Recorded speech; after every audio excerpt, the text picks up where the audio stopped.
Go over projectile motion also, but unlike the previous video in which we fired an object horizontally off of a cliff, in this particular video I'm going to show you how to analyze an object that's being shot off at an angle, theta, off the ground. So let's start off by drawing it out for ourselves and saying that here's the ground.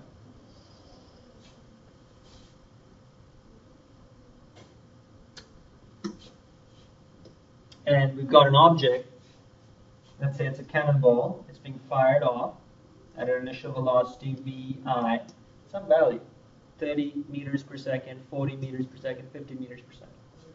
And it's being shot at an angle theta. That theta could be anything, 20 degrees, 30 degrees, 40 degrees, 50 degrees. And so this ball is going to travel just like the projectile you fired in your Logger Pro activity. But I want to look at it from the analysis perspective of vectors. I want to talk to you a little bit about it from that perspective. So whenever you run into a situation like this, the first thing you should always do is take your vector. Velocity is a vector, so you want to break that up into its horizontal and vertical component. You want to break it up into its x and its y component. Some people call it the horizontal component and the vertical component. Some people call it the Vx and the Vy. Basically, the ball is being fired at a velocity, Vi. It could be 20 meters per second, 30, 40, whatever you want to make it, 40 meters per second. But you want to find out how fast is that ball traveling sideways. And you want to find out how fast is the ball traveling up. What is its initial velocity upwards? And what is its initial velocity sideways? So the initial velocity sideways, we're just going to simply call it Vix. And the initial velocity upwards, we're just going to call it Viy.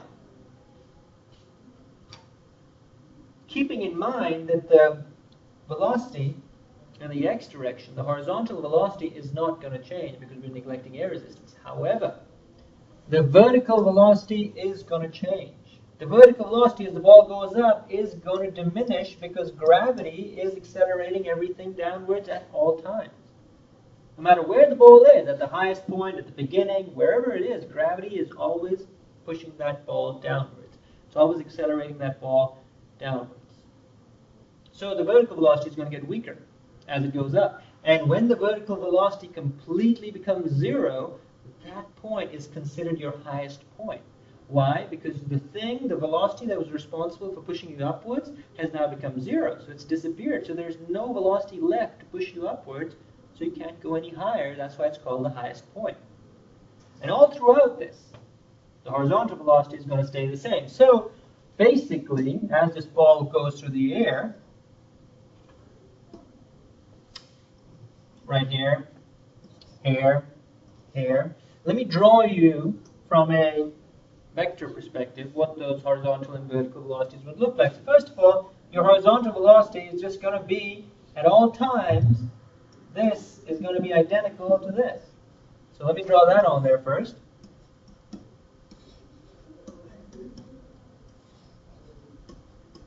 Now let's talk about the vertical velocity. Well, the vertical velocity will get weaker. So just like I drew this head to tail, you can draw it head to tail right here. This is going to get weaker, smaller than this. Some people draw it here, some people draw it right here. Doesn't make a difference. At any point, if I ask you what's the final velocity, all you got to do is Pythagorean theorem and give me the hypotenuse. That would be the true velocity of that ball. It'll take into account both the horizontal and the vertical when you do Pythagorean theorem. That's why I'm drawing it head to tail. Up here, the vertical velocity is zero. And as the ball comes down, the vertical velocity starts pointing downwards. That's the negative. And at this point, right before it strikes the ground, a millimeter and a millisecond before it strikes the ground, the vertical velocity over here is going to be identical to the initial vertical velocity over here, because that's a mirror image of this point. Whatever gravity did to the vertical velocity going up, it will do the same thing coming down. As gravity diminished the vertical velocity as the ball went up, gravity will increase that vertical velocity as the ball comes down, because it will accelerate it as it comes down. So basically, this point and this point are identical to each other. The horizontal velocities are the same, and the vertical velocities are the same, except this one's labeled as negative. So if you ever wanted to find out the hypotenuse, you don't really have to, because it's going to be identical. You can still do Pythagorean theorem and come up with the resultant. That's going to be the true final velocity, because that takes into account, the hypotenuse takes into account both the x and the y velocities.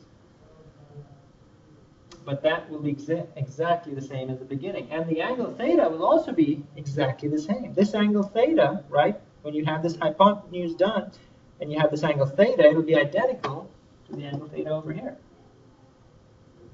So let's talk quickly about the time it takes the ball to go from here to there. If somebody says, well, how much time does it take the ball to go from the beginning to the end? All you've got to take into account is you've got to ask yourself some simple questions. What is the ball's initial velocity? Well, the ball's initial x velocity is simply vi cosine theta. And the y velocity is vi sine theta. I'm just simply using your trig function. Sine theta is equals opposite over hypotenuse. Cosine theta equals adjacent over hypotenuse. Tangent theta is equals to opposite over adjacent.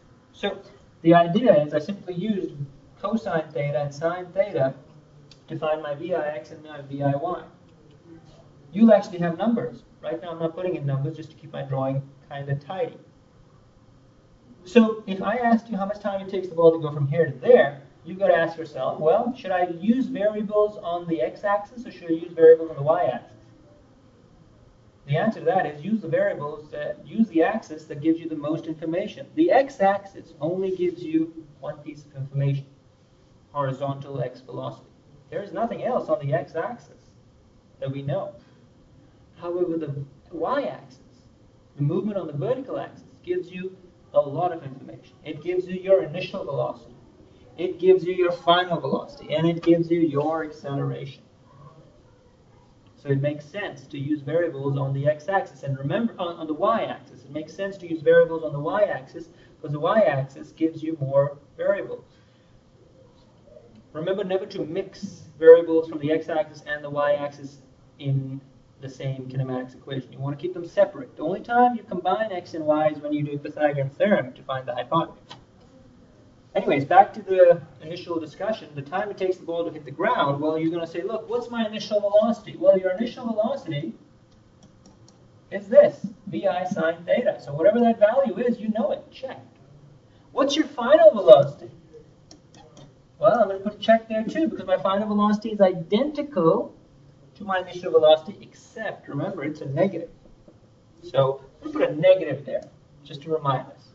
And then you're going to say, what's my acceleration? Well, your acceleration is acceleration of gravity. So check, all three variables are known. And if you're looking for time, just like we said earlier, the acceleration idea, acceleration is final velocity minus initial velocity over time. When you rearrange this to solve for time, final velocity minus initial velocity over acceleration, that'll give you your time. What are you going to plug in for your final velocity? This number, negative this number, which is identical to this value. What are you going to plug in for your initial velocity? This value, vi sine theta. What are you going to plug in for a? You're going to put in negative 10 meters per second squared. And that will give you the time it takes to travel in the air. If I ask you, how much time does it take to get to the highest point? Well, if you know the time it takes to go there and come down, the time to get to the highest point is just half that time.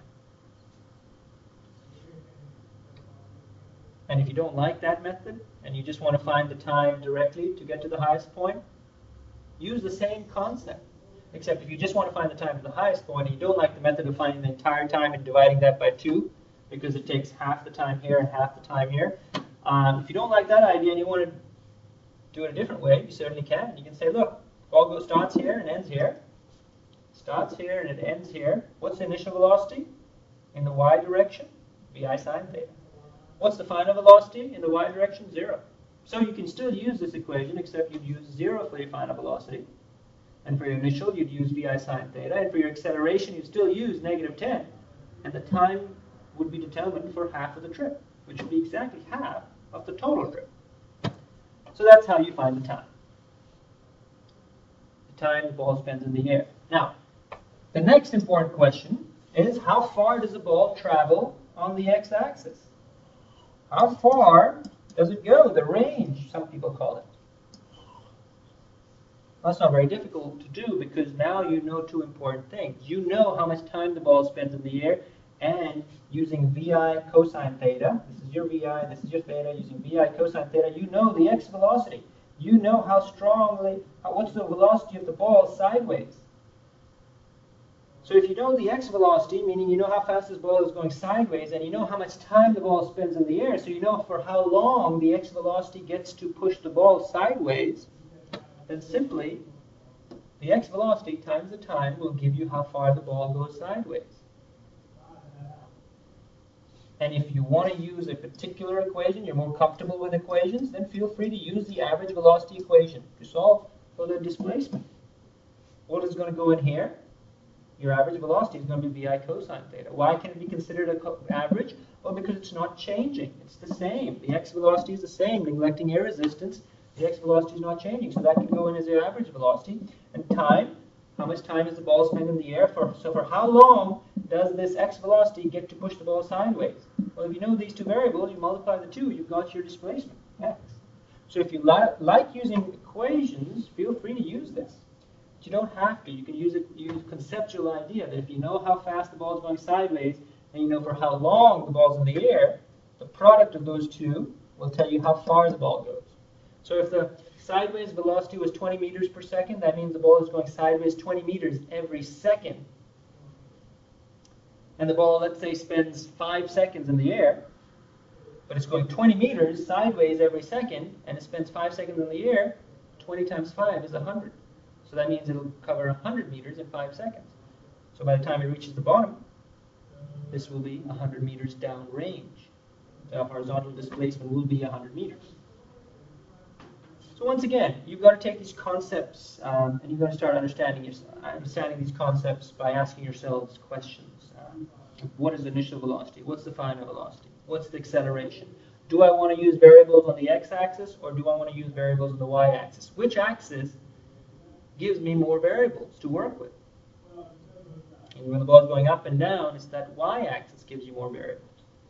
When the ball is going sideways, then yeah, use the x-axis, because the x velocity is the only thing that's impacting the ball sideways, how fast it's going sideways, the x velocity and the time.